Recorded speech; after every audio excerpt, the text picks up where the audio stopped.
अस्सलाम वालेकुम। मेरा चैनल परनिया वॉइस में आप सबको खुश आमदीद।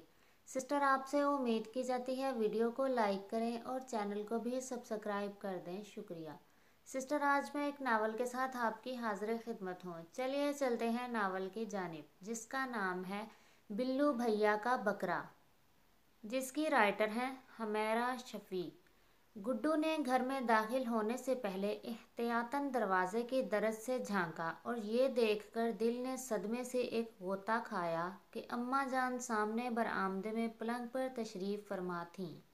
कि इस वक्त तो वो दोपहर की हांडी रोटी निमटाकर आराम फरमा रही होती थीं, मगर आज सुकून से बैठी केरियां छील रही थीं। गालिबन अब्बा जान ने आम की चटनी की फरमाइश की थी, मगर मसला ये था कि इनकी अकाबी नज़रों से बचकर अपने कमरे तक कैसे जाए।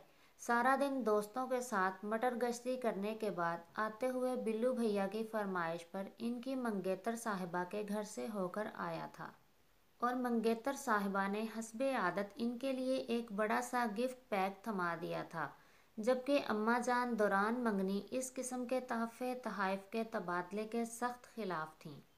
अब जब वो इनके सामने से गुजरता तो वो ज़रूर इस पैकेट का पोस्टमार्टम करती।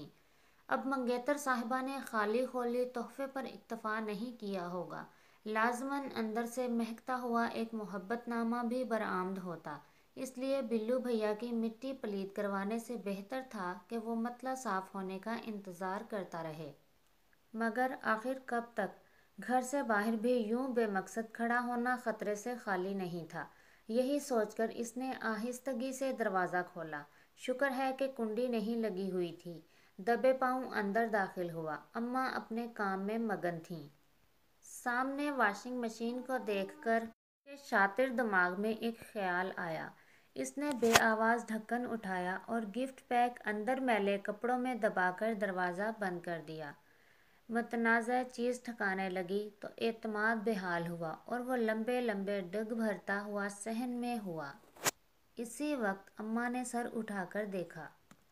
अस्सलामु अलैकुम अम्मा जान, इसने पूरे जोश से सलाम किया। वालेकुम अस्सलाम।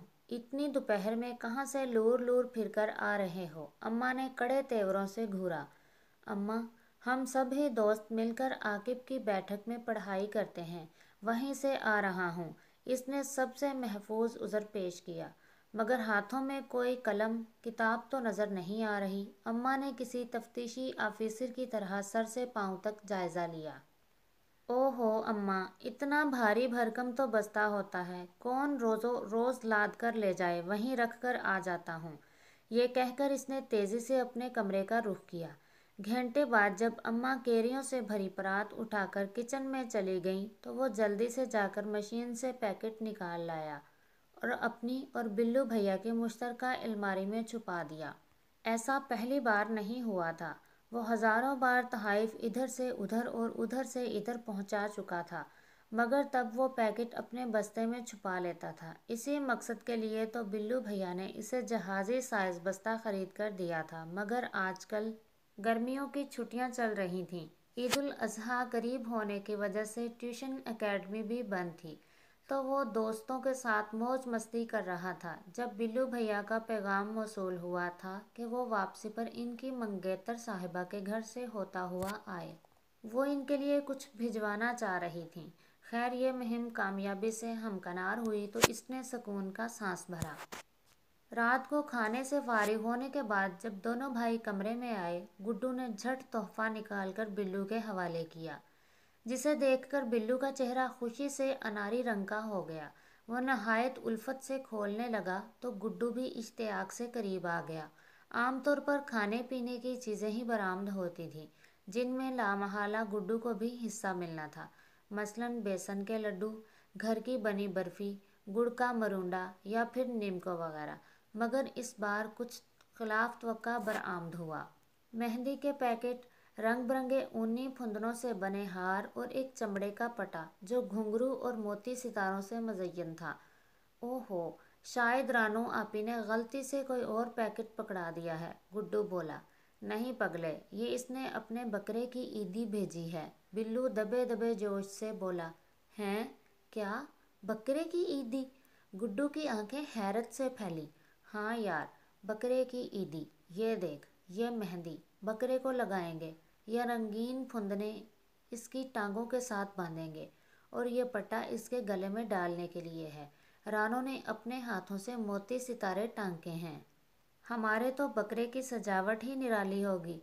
बिल्लू की तो खुशी दीदनी थी। गुड्डू भी अब समझकर इन चीज़ों को कदर से देख रहा था। सुबह का वक़्त था। अम्मा खटाखट गरम पराठे उतार रही थीं।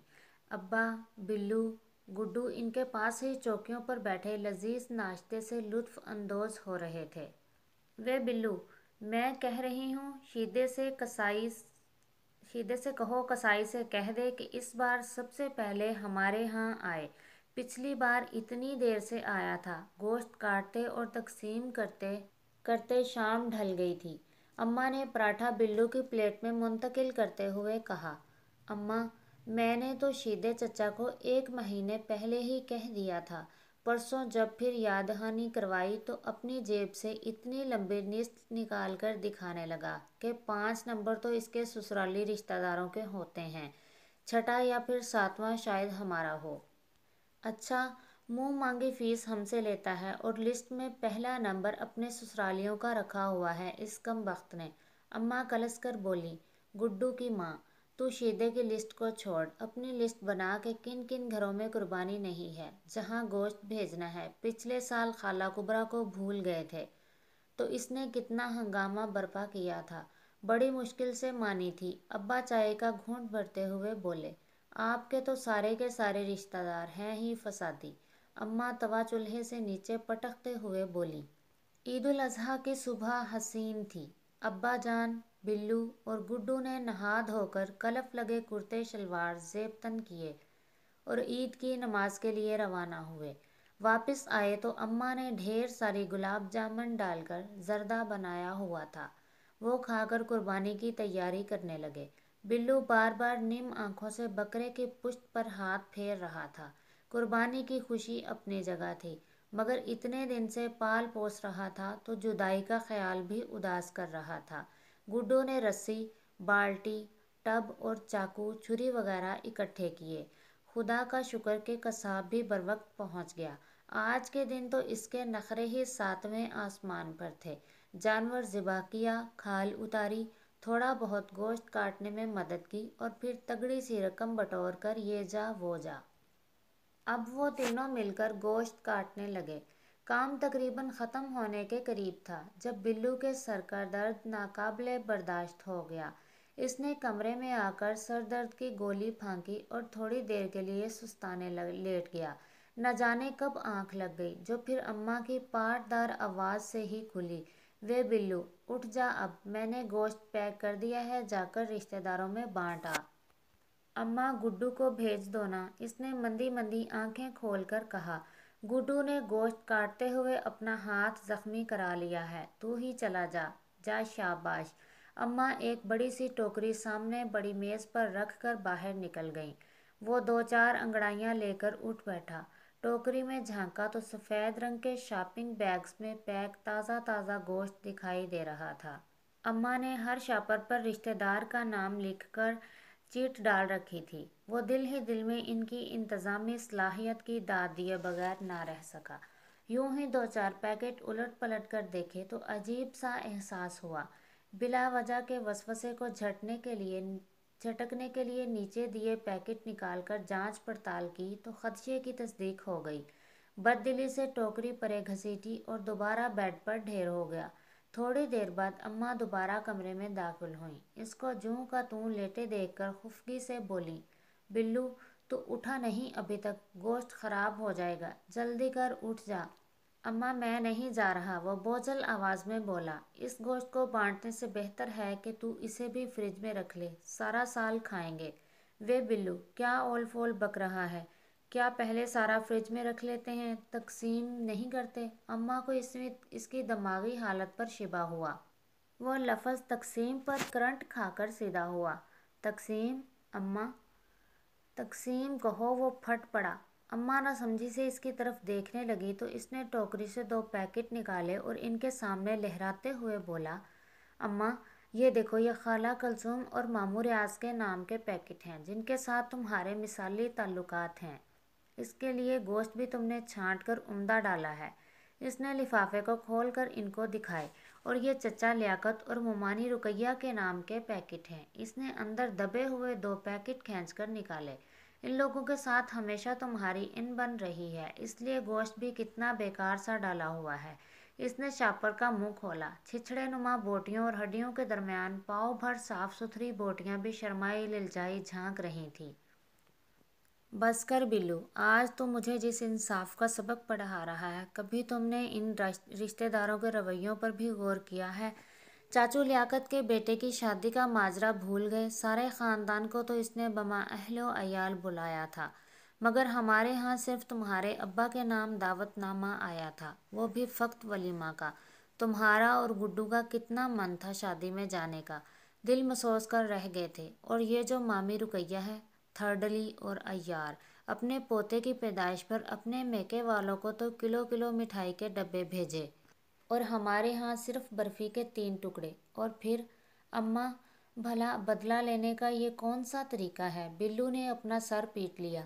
اماں، اس طرح تو قربانی جیسی سعادت سے حاصل ہونے والا ثواب ہی ہاتھوں سے نکل جائے گا۔ وہ ذرا رکا، پھر بولنے لگا۔ اماں تو ٹھیک کہہ رہی ہے، ان رشتہ داروں نے بھی کچھ برا کیا ہوگا، مگر برائی کا جواب برائی سے دینا بھی تو غلط ہے۔ ہر شخص اپنے اپنے اعمال کا جواب دہ ہے۔ پھر قربانی کا تو فلسفہ ہی یہ ہے کہ اللہ تک ہمارے دلوں کا تقویٰ پہنچتا ہے۔ جب دل میں ہی اتنی قدورت ہو تو پھر قربانی کا کیا فائدہ؟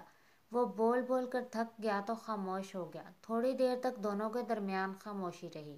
پھر اماں بولی، لہجہ پستہ تھا، پھر بتا تو کیا چاہتا ہے؟ انداز مصالحانہ تھا۔ اماں، میرے چاہنے یا نہ چاہنے کو چھوڑو، اپنے آپ سے پوچھو کہ تمہیں کیا کرنا ہے۔ وہ کچھ دیر تک سوچتی رہیں، پھر دھیرے سے بولی، تو ٹھیک کہتا ہے بلو، میں کیوں اتنی چھوٹی چھوٹی باتوں کے پیچھے قربانی کا انمول ثواب ہاتھوں سے گنواؤں؟ جن پیکٹ پر تمہیں اعتراض ہے، میں وہ لے جاتی ہوں اور دوبارہ بنا کر لاتی ہوں۔ یہ ہوئی نا اچھی اماں والی بات، بلو نے چہکتی آواز میں کہا۔ پھر ماں بیٹے کی نظریں ملیں تو دونوں کھلکھلا کر ہنس دیے۔ یہ ناول تو پہنچا اپنے اختتام تک۔ بہت جلد ملتے ہیں انشاءاللہ کسی نئے ناول کے ساتھ۔ تب تک کے لیے اللہ حافظ، فی امان اللہ۔